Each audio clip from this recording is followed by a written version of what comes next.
It is 7:34. A witness at a congressional hearing regarding UFOs, now called unidentified aerial phenomena or UAPs, dropped an explosive allegation.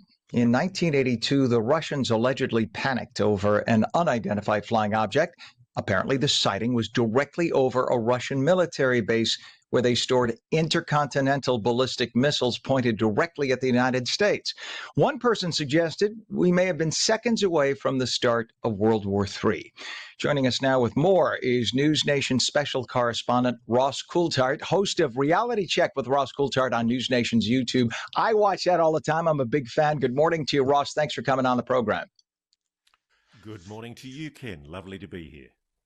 Nice to have you. And for those who don't realize, you made international news, and you helped put News Nation on the map. And I know some folks over there over a year ago, right, with your big UFO story then. So for people wondering, why have I seen him before in the United States? That was one of the reasons. Let's talk about yesterday, the big congressional hearing and the big announcements. There were several big announcements, right? One was about Russia and a UFO that nearly triggered World War III. Tell us about that, please. Well, the story is that there's an investigative journalist by the name of George Knapp who's working out of Las Vegas. He's made a lot of friends who connected him with people in the former Soviet Union after it fell apart. And in 93, he traveled to Russia, as it was then, or as it is now, and he basically recovered documents from senior Soviet scientists, and indeed he secured interviews with very senior Soviet military officials. There was that very narrow period in Glasnost when the Russians were wanting to be our friend for a few years, and as a result of that, he literally smuggled a suitcase of documents out of Russia. And in those documents, it revealed a secret 10-year-long Russian investigation into UFOs, an extraordinary effort where every section of the Russian armed forces and scientific community was mobilized to investigate UFO sightings. And one of them was at a place called Belarus, which was where as you've said, a nuclear missile facility was located. And the documents describe, and the veracity of these documents has been confirmed by the colonel in charge of this investigation. The documents show that the nuclear missiles of this particular launch facility were literally one button push from launch. It was only by the grace of God that they didn't fire. And the other aspect to this was that there was a UFO, there was a gigantic craft seen hovering over the facility at Belarus at exactly the same time. So the connection is made between this craft that the Russians report in this document and what happened inside the missile launch facility. And the speculation is that what that document shows is that the missiles were stopped by the non-human craft of whatever technology, whatever civilization it was, to essentially demonstrate that it was a folly to have these nuclear weapons. And that's certainly what the Russians concluded. And I think the interesting thing is that there have been very similar incidents here in the United States. But as I've discovered as a journalist myself, you often won't get to hear about these incidents because there's an awful lot of the mainstream media that still treats the UFO subject with stigma, ridicule, and taboo. That is exactly something I want us to get to as we continue this discussion, because even at a time when you've had presidents of the United States in recent years who've had a more open mind toward UFOs or UAPs, as they are trying to call them now, you still have the giggle and the elbow UFOs attitude from many, and it's sad. There clearly are more people in the field who have more open a mind, but as journalists, we're supposed to listen. We're supposed to observe. We're supposed to chronicle. We shouldn't judge. And unfortunately, too many in our business do that. Let's talk about, if we could, the incident that happened in the United States last October, in which we allegedly fired a Hellfire missile, and we have the video there, we're showing it, at a shiny object, flying object off the coast of Yemen. What happened there? Okay, so what we do know is that in late last year, there was an engagement between an MQ-9 Reaper, which fired a Hellfire missile at that object that you see on screen. And what's quite extraordinary about it is the Hellfire is an extraordinarily powerful missile. It would bring down any aircraft.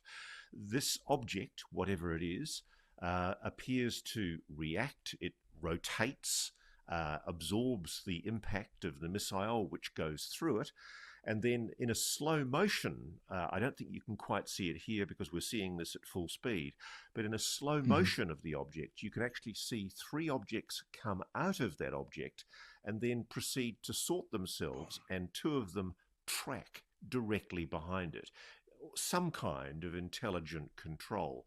Nobody really has any idea what it is that this object represents, but it was presented by Representative Eric Burleson, who's part of this oversight committee, subcommittee that had this hearing yesterday, which was essentially investigating the title of "Restoring Public Trust Through UAP Transparency and Whistleblower Protection." And essentially, he's one of a group of representatives on the Hill, senators and reps, who are very strongly of the view that there is a cover-up, that the United States has been concealing its knowledge of UAPs.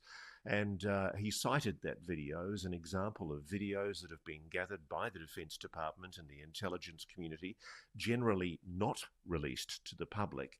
And he was confirmed by a former investigator for the Defense Department into UAPs, a guy called Lou Elizondo, who's been very prominent publicly. Lou has been somebody who's basically come out today and said that he thinks that the video is very significant, that it deserves further investigation. But more importantly, he said that when he was working in the Pentagon, he saw many such videos, most of which have been excluded from public knowledge, which are being held by the Defense Department and the intelligence community and restrained from public view.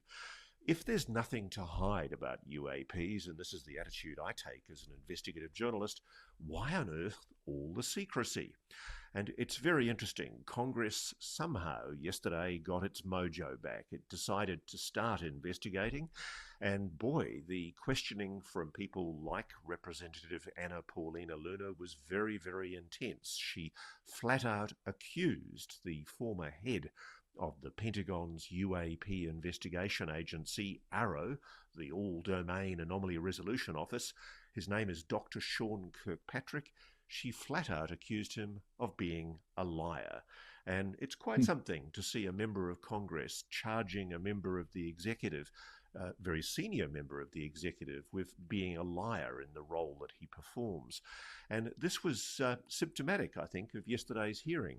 It was indicative that the Congress has had a gutsful, frankly, of being lied to, they say, by the Defense Department, and they want to get to the truth on UAPs. They believe there's a cover-up. They believe the US knows a lot more than it's letting on. And indeed, as I reported with News Nation back in 2023 with a guy called David Grush, who went public with me, the allegation is that the United States has knowledge of a UAP craft retrieval program, that is alien technology. And the allegation is that the United States has been reverse engineering or attempting to reverse engineer this technology in the black. Quite an extraordinary allegation, but one I can tell you Congress is now taking very seriously. Yeah, Ross, I mean, we have Area 51 in Nevada that is federal territory, so that even people who live a few miles away are kept out of Area 51. If they get close to Area 51, federal vehicles, unmarked black cars, come up and escort you out. So that area has been highly protected for decades now. And the question is, what's going on in there? And you can't fly over it. Satellite images are blacked out. There are those occasional rare zoom pictures that show like nondescript planes landing, but apparently people check in 100, 200 miles away for work and get flown into the area on a daily basis. It'd be fascinating someday to find out more. And the question is, how high up does this alleged cover-up go? And does the president himself know? Because in many cases, you have in our country, at least, you have a bureaucracy that lives on administration after administration. It doesn't end with each presidency. So it'll be interesting to see what comes of this. We could talk for hours about this. For anyone who wants to know more about this, and I'm sure many of you, as I do, would love to, you could check out Ross's shows. You have them on YouTube. They're fascinating. You go down a rabbit hole. You watch one, you have to watch another and another and another, and you do such a beautiful job. And your research and your video is amazing. So you could check it out. His name is Ross Coulthard. I had to practice because I wanted to say Coulthard in American pronunciation, but it's Coulthard from Australia. But you are the special correspondent for News Nation on this issue. It is awesome to have you on, sir. And please don't be a stranger. We'd love to have you on again. It's a pleasure, Ken. All the best to you and your audience. Thank you, sir. And there's a reason why News Nation is one of the fastest growing cable networks. News Nation special correspondent Ross Coulthard, host of Reality Check with Ross Coulthard on News Nation's YouTube.